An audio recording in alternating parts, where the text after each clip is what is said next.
Hello बच्चों, कैसे हो आप।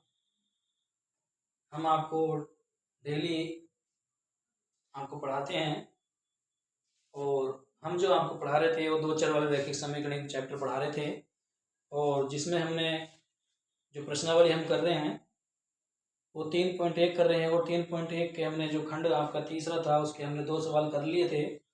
वो तीसरा सवाल आज हम करेंगे और सवाल मैं दोबारा से पढ़ता हूँ कि अनुपात A1/A2, B1/B2 और C1/C2 की तुलना कर ज्ञात कीजिए कि निम्न रैखिक समीकरणों के युग्म संगत हैं या असंगत।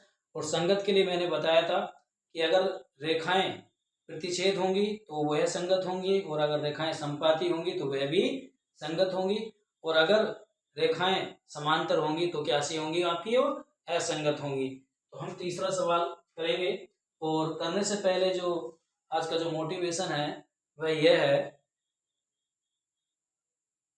कि जब भी आप ये महसूस करें कि यार मेरे साथ सब कुछ गलत क्यों हो रहा है,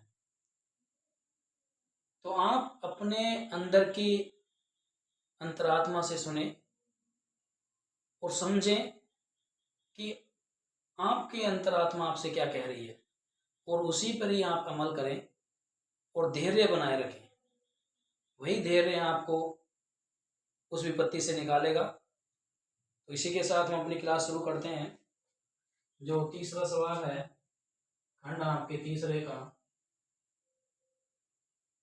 वह यह है 3/2x प्लस 5/3y बराबर 7। तो पहले इस समीकरण को जो है रैखिक समीकरण में चेंज कर लेते हैं, रैखिक समीकरण बना लेते हैं। तो यहाँ से 2 3 का लघुत्तम लेंगे तो 6 आएगा और 6 2 को 6 से काटे 2 या 6 पर 3 की गुणा 9 में करेंगे तो 3 या 9x हो जाएगा। डायरेक्ट कर रहा हूँ 9x प्लस 3 का पड़ा 6 में पड़ेंगे तो 3 दूनी 6 और 2 बार गया तो 2 पंजे 10y, ठीक है, और बराबर 2 3 का लघुत्तम कितना आया था 6 और 6 की गुणा कर इसी को कर देंगे 6 7 42, ठीक है। कैसे आया समझ में आया। 2 3 का लघुत्तम कितना आ गया आपका 6, 2 3 6, 3 की गुणा 3 में करेंगे 9x हो जाएगा। 3 का पड़ा 6 में पड़ेगा 2 बार जाएगा 3 दूनी 6, फिर 2 की गुणा 5 में करेंगे 5 दूनी 10, फिर 6 की गुणा जो है, ठीक है, वर्ज्य गुणा विधि के द्वारा जो है इस 7 में कर दो 7 6 42 हो जाएगा। समझ में आ गया। तो जो दूसरी पहली समीकरण ये हो गई और जो दूसरी समीकरण है वो है आपकी 9x - 10y और बराबर आपका 14, समीकरण नंबर 2। तो वो नहीं, अब इन दोनों को क्या कर लेंगे हम रैखिक समीकरण कर लेंगे। जो आपकी रैखिक समीकरण थी वो होती है आपकी इस तरह का बदलेगा आपका 9x प्लस 10y और इस 42 को बराबर के बाईं ओर लाएंगे तो माइनस का हो जाएगा और बराबर 0। समीकरण आपकी होगी थर्ड। फिर इसी तरह से इसे ले लेंगे 9x माइनस के 10y और 14 को माइनस बराबर के बाईं ओर लाएंगे तो हो जाएगा माइनस का 14 बराबर 0। समीकरण फोर्थ।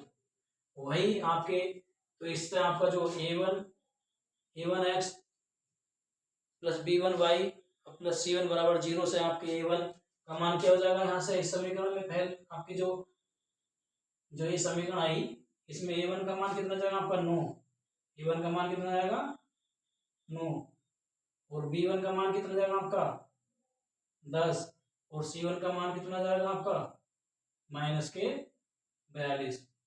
फिर इस वाले समीकरण से देखेंगे a2x प्लस b2y और प्लस c1 बराबर 0 से जब करेंगे c2 के बराबर 0 से करेंगे तो a2 का मान आ जाएगा यहाँ से 9 और b2 का मान आ जाएगा यहाँ से आपका माइनस के 10 और c2 का मान आ जाएगा यहाँ से माइनस का 14। तो वही आपको देखना है। अगर संगत देखना है तो संगत के लिए आपके बताई थी 2 कंडीशन थी। अगर संगत है तो संगत के लिए तो संपाती हो या प्रतिच्छेद हो। तो प्रतिच्छेद के लिए क्या करते थे हम, प्रतिच्छेद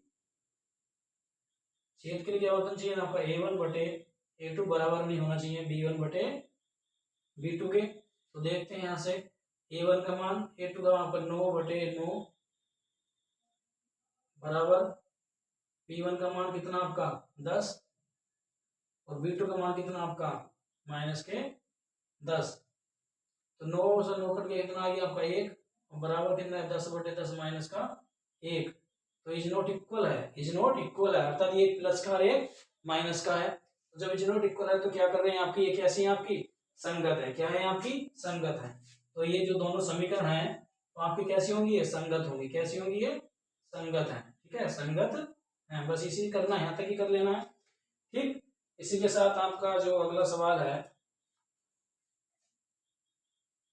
समझ में आ गया भाई, हमने a1/2 बराबर नहीं है b1/b2 के, तो इसलिए क्या है आपका ये संगत नहीं है, आपकी संगत जो आपकी क्या होगी, आपकी ये संगत है, क्या है आपकी संगत है। संगत के लिए दो कंडीशन थी, या तो प्रतिच्छेद होनी चाहिए या आपकी संपाती होनी चाहिए। हमने प्रतिच्छेद के लिए निकाला, प्रतिच्छेद का सूत्र क्या होता है, a1/2 बराबर नहीं होनी चाहिए b1/b2 के, वही हमारा आया, a1/2 का मान 1 आया और b1/b2 का मान -1 आया, जो दोनों आपस में बराबर नहीं है, क्योंकि एक प्लस का और एक क्या दूसरा किसका, आपका माइनस का।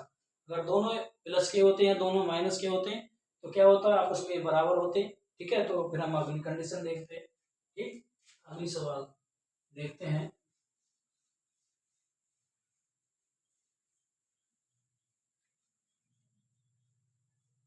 जो चौथा सवाल है तीसरे का, वो यह है 5x - 3y बराबर 11, और दूसरी है -10x + 6y बराबर -22। समीकरण 1 और समीकरण 2। तो इससे पहले वही 11 को इधर ले आओ, तो ये हो जाएगा आपका 5x - 3y बराबर के बाईं ओर लाएंगे तो -11 हो जाएगा, समीकरण हो गया आपकी थर्ड।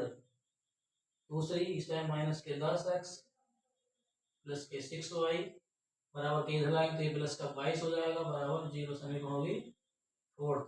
और यहाँ से निकालेंगे a1 का मान, तो a1 का मान आ गया 5 और b1 का मान आ गया -3 और c1 का मान आ गया -11। तो यहाँ से a2 का मान आ गया आपका -10 और b2 का मान आ गया यहाँ से 6 और c2 का मान आ गया यहाँ से कितना आपका 22, ठीक है। तो वही देखते हैं आपके संगत के लिए। तो संगत के लिए दो ही कंडीशन है, क्या होनी चाहिए, या तो आपकी प्रतिच्छेद होनी चाहिए, ठीक है, या ओब्लिक क्या होनी चाहिए, आपकी संपाती होनी चाहिए, क्या होनी चाहिए, संपाती। तो प्रतिच्छेद के लिए क्या होना चाहिए आपका, a1/a2 बराबर नहीं होना चाहिए b1/b2 के। तो देखते हैं a1 का मान कितना आपका 5 और a2 का मान -10 बराबर b1 का मान आपका -3 और b2 का मान आपका 6, ठीक है। तो यहां से देखेंगे 5 दूनी 10 माइनस का 3 दूनी 6 माइनस का 1/2, तो अर्थात ये दोनों आपस में बराबर हो गए। और प्रतिच्छेद संगत के लिए क्या होना चाहिए, दोनों आपस में बराबर नहीं होने चाहिए, ठीक है, क्योंकि चाहे माइनस ऊपर हो या नीचे इससे कोई अंतर नहीं आता है, ठीक है। तो दूसरा संपाती होने, संपाती देखते हैं, संपाती। तो जब ये आपके आपस में बराबर नहीं आए तो फिर हम देखते हैं आपके समांतर के लिए, क्या आपके समांतर। तो समांतर के लिए क्या होना चाहिए, a1/a2 बराबर होना चाहिए b1/b2 के लिए, और इज नॉट इक्वल c1/c2। तो जब समांतर होंगे तो कैसे होंगे आपकी, वो असंगत होगी, कैसी होगी, वो असंगत होगी। तो a1/a2 का मान तो यही आ गया 1/-2 और दूसरा आ गया -1/2, और c1 का मान आपका कितना है -11 और c2 का मान कितना है आपके 22। तो 11 दूनी 22, 1/-2 बराबर -1/2 और ये भी कितना है -1/2। तो ये तीनों आपस में कैसे है, बराबर आ गए, कैसे आ गए, बराबर आ गए।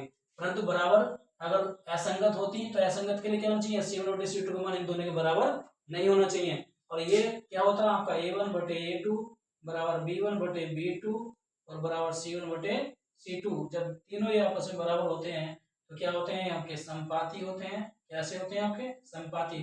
और जो संपाती होती है वो कैसी समीकरण होगी, आपकी संगत होगी। कैसी होगी, आपकी संगत। ये दोनों समीकरण में आपस में कैसी हैं, आपकी संगत है। कैसी है, आपकी संगत। असंगत के लिए क्या होना चाहिए था, इन दोनों का मान तो बराबर होना चाहिए, परंतु c1/c2 b1/b2 के बराबर नहीं होना चाहिए। परंतु ऐसा नहीं है, क्योंकि C1/C2 का मान भी A1/A2 और B1/B2 के बराबर है, तीनों आपस में बराबर है। तो कैसी होंगी आपकी संपाती होंगी, और जो संपाती होंगी वो कैसा होगा आपकी संगत समीकरण होंगी। कैसी होंगी आपकी वो संगत समीकरण होंगी। ठीक है, तो आप समझ गए होंगे, आप देखो इनको समझो।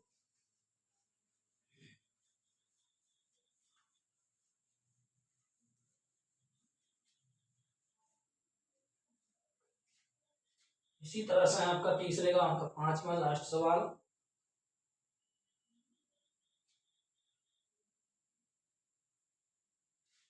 तो जुड़े रहिए मेरे साथ और हंसते रहिए, एंजॉय से आप पढ़ते जाइए, टेंशन फ्री टेंशन से आप पढ़ें, कोई चिंता नहीं है, बस अपना काम करते जाइए और सफलता जरूर मिलेगी। लगातार प्रयास करने से ऐसा कोई कार्य नहीं है जो सफल नहीं हुए हैं, हमेशा प्रयास करते रहना चाहिए। तो इसका तीसरे का हम लास्ट वो सवाल वो करके बता रहे हैं। तीसरे का लास्ट 5वां सवाल है, वो 4/3x प्लस आपका 2y बराबर 8। ठीक है, पहले से संतुलित कर लेते हैं। कोई इसके नीचे 1 हो गया, 3 एक आपका लघुत्तम 3 आ गया, तो 3 का 3 आपके ये हो गया आपका 4x प्लस 1 या 3 3 दूनी 6y, फिर 3 गुणा 8 3 अट्ठे 24। ठीक है, तो फिर इस 24 के घर ले जाना आपके 4x प्लस 6y माइनस के 24 बराबर 0, समीकरण नंबर 1। और दूसरी आपकी 2x प्लस आपका 3y बराबर 12 बराबर 0। इसे भी आपका 2x प्लस 3y बराबर के इधर बाई ओर लाएंगे तो माइनस हो जाएगा बराबर 0, समीकरण नंबर 2। ठीक है, वही तुलना करने पर यहाँ से अगर देखेंगे तो a1x plus b1y plus c1 से देखेंगे तो a1 का मान कितना जाएगा आपका,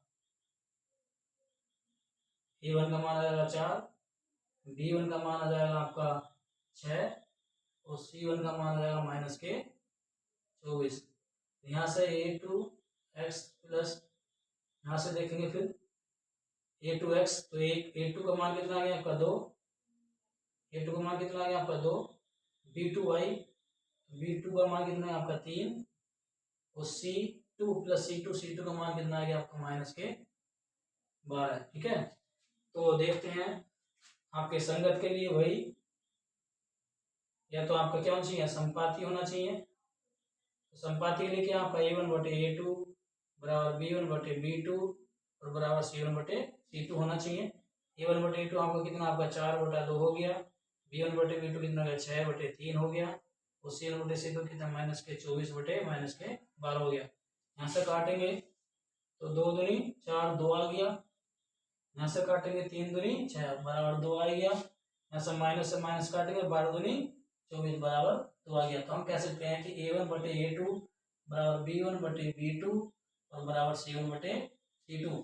अर्थात जो रेखाएं आपकी कैसी हैं, आपकी संपाती है, जो संपाती होती हैं वो कैसी होंगी आपकी संगत होगी, क्योंकि तीनों का मान आपस में कैसा आ गया आपका बराबर आ गया। तो आज की क्लास हम यहीं समाप्त करते हैं, और खुश रहिए, आबाद रहिए, हंसते रहिए, मुस्कुराते रहिए, और अपने जीवन को एक सार बनाइए, क्योंकि मुसीबतें का पहाड़ आपके जीवन में आता रहेगा और जाता रहेगा, इससे कि वो चिंता ना करें, और खुश रहिए, हमेशा प्रसन्न रहिए और अपने काम पे लगे रहिए। इसी के साथ आज की क्लास हम यहीं समाप्त करते हैं। बस आपको जुड़ने की आवश्यकता, आप जुड़ें, पढ़ें, डेली रूटीन करें। तो आप अगर आप पढ़ाई के माध्यम से अगर आप आगे बढ़ना चाहते हैं, अपने लक्ष्य को प्राप्त करना चाहते हैं, क्योंकि पढ़ना, शिक्षित होना बहुत जरूरी है आज के दौर में। शिक्षित नहीं होंगे, क्योंकि आपको पता ही है डॉक्टर भीमराव अम्बेडकर जी ने एक कहा था कि शिक्षा एक ऐसा शेरनी का दूध है, जो पिएगा वो दहाड़ेगा। तो इसलिए आप शिक्षा का ऐसा शेरनी का दूध पिए, अगर आप अच्छा पियोगे तो आप अच्छी तरह से दहाड़ोगे। तो इसी के साथ आज की क्लास का यहीं विराम लगाते हैं, और सभी को मेरा फिर से वही क्लास के बाद भी प्यारा नमस्कार।